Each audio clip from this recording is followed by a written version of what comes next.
I don't like to admit it, but I struggled with depression for a long time. There were days when I couldn't get out of bed, and I needed alcohol to calm my mind and quiet the voices of self-doubt.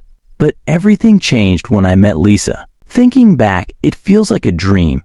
She had a bright smile and beautiful golden hair that fell to her shoulders.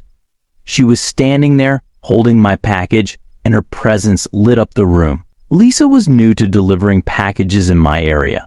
I was so drawn to her that I started ordering things I didn't even need, just so I could see her again. But she didn't seem to think it was weird. Actually, I think she found it charming. One evening, she asked me out for coffee after work. That was the start of something special. We've been married for 30 years now, and I can't picture my life without her. I loved her then, and I still love her now, but things have changed since then. At first, the changes were tiny. Lisa would forget where she put her phone or keys, but it wasn't a big deal. This went on for a few months, but then she started forgetting our plans. We'd make plans to meet for lunch, but she wouldn't show up, leaving me waiting and confused. I didn't want to confront her, so I'd just joke, "Did you forget something today?" But she'd just look at me, confused. Then something happened that I couldn't ignore. She left the oven on for hours, not realizing it. I tried to brush it off, but when it happened 3 times, I knew something was wrong.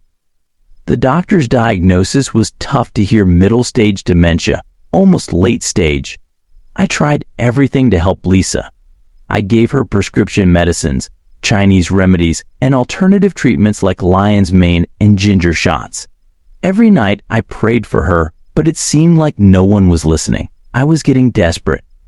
One evening, I brought home a cat, hoping that taking care of it would help her. I'd heard it could make a difference. But day by day, I watched her slip further away from me. Now, I'm filled with regret for what I did next. If my prayers weren't going to be answered, I decided to take matters into my own hands. I was willing to go to extreme lengths to save her. She started to get better. Her nighttime wandering stopped almost immediately, and I finally got a good night's sleep after weeks of worrying. But that wasn't all. She even began making me breakfast every morning, reminding me to eat. I was overjoyed. When we hugged, I held on a little tighter each time, trying to hide my happy tears behind a strong face. I'd catch glimpses of her playing with our cat, Willow, and her happy personality would shine through. My wife was back, and I never wanted to lose her again. I kept doing my secret ritual every day, hoping it would keep her well. Maybe that was my mistake. I woke up with a start to the sound of shattering glass. I sat up straight, soaked in sweat, and panicked. Someone was breaking into our home. I couldn't breathe, thinking this can't be happening. Not now. Not when Lisa is finally getting better. I turned to the other side of the bed, but Lisa was missing. This was my worst nightmare. Either Lisa was outside, trying to confront the intruder, or her condition was taking a turn for the worse again. My mind was racing with fear. Both possibilities terrified me. I grabbed a flashlight from my bedside table and quietly made my way to the door. I slowly turned the handle and slipped out of the room, trying not to make a sound. The hallway was completely dark, and I didn't want to turn on my flashlight yet, in case I gave away my position. I edged along the wall, listening to the sounds of movement throughout the house. The creaky floorboards made every step sound loud. As I turned the corner and approached the kitchen, I saw her. The moonlight from the skylight above lit up her white nightgown. She was kneeling on the floor, her back to me, hunched over. "Lisa," I whispered, but she didn't move. "Lisa," I whispered a bit louder, but she still didn't respond. Even if someone was breaking in, they would have heard me by now. I turned on my flashlight and shone it on Lisa as I approached her. "Lisa, sweetheart, let's go back to bed." "Okay," but as I took a step forward, I felt a sharp pain in my foot. I looked down and saw that I had stepped on a broken wine glass, cutting my heel. I bit back a cry of pain and saw that the glass was one of ours, probably knocked over by Lisa in her confusion. That must have been the noise I heard earlier. "Lisa, don't move, okay? I'll come to you." There's glass all over the floor. I carefully made my way around the broken glass, trying not to cut myself again. Now I was close enough to reach out to her. She was shivering, and her head kept drooping down. I couldn't see her arms, but I could tell she was struggling. Seeing her like this, after everything we'd been through, was heartbreaking. I gently put my hand on her shoulder, trying to reassure her, and forced a smile so I wouldn't scare her. Jack, she slowly turned around, but something was horribly wrong. Her eyes, once a beautiful ocean blue, were now a pale yellow. Her dirty blonde hair was stuck to her forehead, and ... and she had our cat, Willow, in her mouth. Willow was torn apart, his head inside Lisa's mouth, with bones and blood visible. I was paralyzed with shock. My smile vanished, replaced by a look of horror.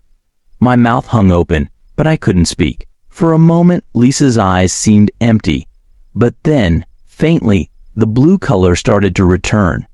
"Jack," she whispered, starting to sob.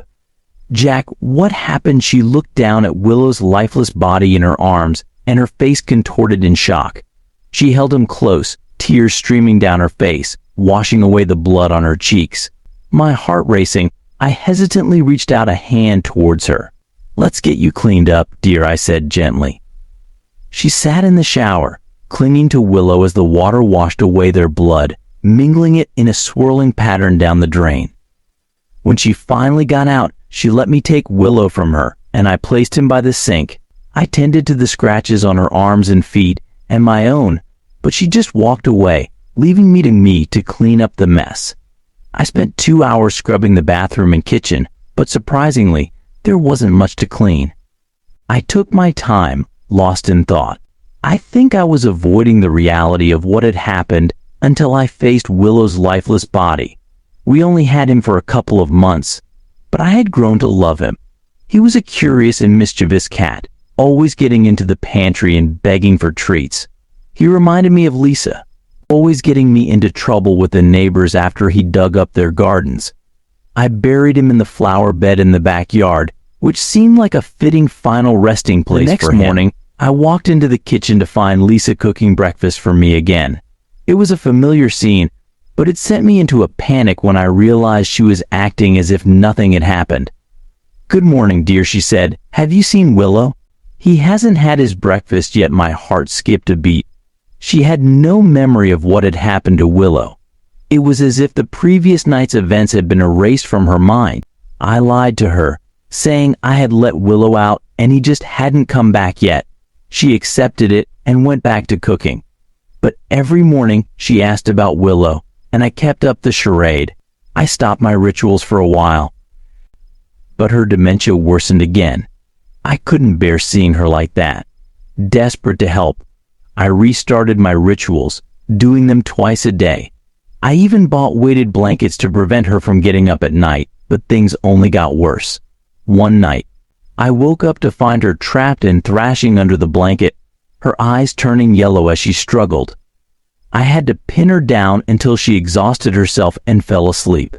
I couldn't pretend anymore. To keep my rituals going, I needed to give Lisa a sacrifice, so I started picking up hitchhikers and homeless people on my way home from work, offering them a place to stay. Those who accepted ended up dead at Lisa's hands. It became a twisted routine.